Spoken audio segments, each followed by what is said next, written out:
খেজুরের গুড় দিয়ে পোয়া পিঠা, আর সেটা যদি হয় নরম তুলতুলে ফুলকো, তাহলে তো কোনো কথাই নেই। আসসালামু আলাইকুম এভরিওয়ান, সবাই কেমন আছেন? আশা করছি সবাই অনেক বেশি ভালো আছেন। চাউলের গুঁড়ি ছাড়াই কিভাবে ফুলকো নরম তুলতুলে পোয়া পিঠা বানানো যায়, সেই রেসিপিটি কিন্তু আজকে আপনাদের সাথে শেয়ার করব। আর গত ভিডিওতে যে পিঠাগুলি আমি শেয়ার করেছি, সেই পিঠাগুলি আপনারা কিন্তু অনেক বেশি পছন্দ করেছিলেন। তাই ইউনিক একটি পিঠার রেসিপি নিয়ে আজকে আপনাদের মাঝে হাজির হলাম। আশা করছি আজকের রেসিপিটাও আপনাদের কাছে অনেক সহজ আর ভালো লাগবে। চাউলের গুঁড়ি দিয়ে যে আমরা পোয়া পিঠা বানিয়ে থাকি, সেটার চাইতে কিন্তু এটা একটু ভিন্ন স্বাদের আর একটু বেশি মজার। পার্সোনালি পিঠাটি কিন্তু আমার অনেক ভালো লেগেছে, তাই আপনাদের সাথে শেয়ার করলাম।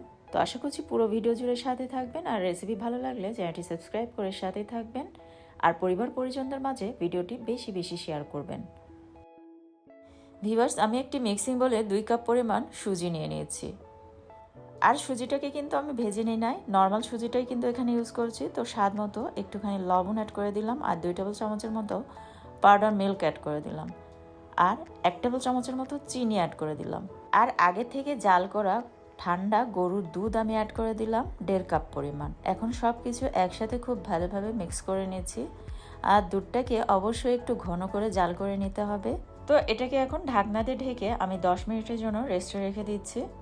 তো 10 মিনিট পর এখন এর সাথে অ্যাড করে নিয়েছি বেকিং পাউডার। 1/2 চা চামচ পরিমাণ বেকিং পাউডার অ্যাড করে নিচ্ছে। আপনারা চাইলে বেকিং সোডাটাও অ্যাড করে নিতে পারেন, তবে সেক্ষেত্রে বেকিং পাউডারের হাফটা কিন্তু এখানে ইউজ করতে হবে। আর বেকিং পাউডার এবং বেকিং সোডা কোনোটাই যদি আপনাদের হাতে কাছে না থাকে, সেক্ষেত্রে আপনারা এখানে একটি ডিম ভেঙে অ্যাড করে নিতে পারেন।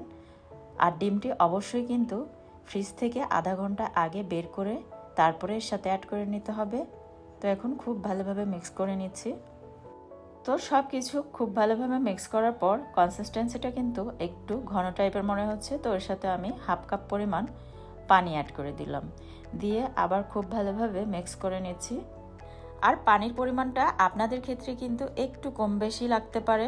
আর কনসিস্টেন্সিটা আমি দেখিয়ে দিব, বেশি পাতলাও হবে না, আবার খুব বেশি যে ঘন তাও না।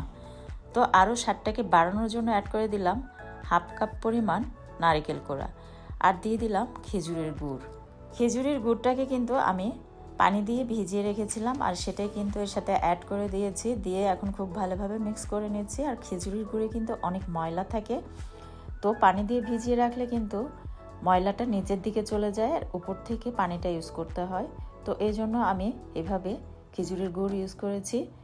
তো আমার কাছে মনে হচ্ছিল যে গুড়ে কোনো ময়লা ছিল না, তবু আমি এভাবে ছেঁকে নিয়েছি। গুড়ে কিন্তু বেশিরভাগ সময় ময়লা থাকে, তাই এভাবে ছেঁকে নিয়ে কিন্তু ইউজ করা ভালো।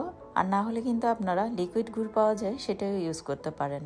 তো চুলায় একটি প্যানে আমি পর্যাপ্ত পরিমাণে তেল দিয়ে তেলটাকে কিন্তু খুব ভালোভাবে গরম করে নিয়েছি। আর গরম তেলে কিন্তু ব্যাটারটা ছেড়ে দিতে হবে। আর প্রথম পিঠাটাই কতটা ফুলকো হয়েছে তা দেখে বুঝতে পারছেন। তো পিঠাগুলি ভেজে নেওয়ার সময় অবশ্যই খেয়াল রাখতে হবে যাতে পুড়ে না যায়। আর চুলার পাওয়ারটা মিডিয়ামে রেখে কিন্তু প্রত্যেকটি পিঠা ভেজে নিতে হবে। আর ব্যাটারটা দিয়ে দেওয়ার পরে কিন্তু পিঠাটি উল্টিয়ে নেবেন না। 1 মিনিটের মতো এক পাশটা হয়ে গেলে তারপর উল্টিয়ে দিতে হবে, তাহলে কিন্তু এগুলি অনেকটাই ফুলকো হবে। আর মাশাআল্লাহ, আমার প্রত্যেকটি পিঠাই কিন্তু অনেকটাই ফুলকো হয়েছে, খেতেও কিন্তু ভীষণ মজার। আপনারা অবশ্যই এভাবে একবার বানিয়ে খেয়ে দেখবেন। আমার বিশ্বাস একবার বানিয়ে খেলে বারবার বানিয়ে খাবেন, এতটাই মজার। তো রেসিপিটি ভালো লাগলে অবশ্যই লাইক, কমেন্ট অ্যান্ড শেয়ার করবেন, কারণ আপনাদের এই লাইক, কমেন্ট অ্যান্ড শেয়ার আমাকে কাজে কিন্তু অনেক উৎসাহ যোগায়। আর আপনাদের একটি শেয়ার আমাকে সামনে এগিয়ে নিয়ে যেতে অনেকটাই সাহায্য করবে। আর এটার উপরের সাইডটা কিন্তু ক্রিস্পি এবং ভিতরের সাইডটা নরম তুল। তো রেসিপি ভালো লাগলে চ্যানেলটি সাবস্ক্রাইব করে সাথে থাকবেন। পরবর্তী রেসিপি দেখার আমন্ত্রণ জানিয়ে আজকের মতো এখানেই বিদায় নিচ্ছি। ধন্যবাদ সবাইকে।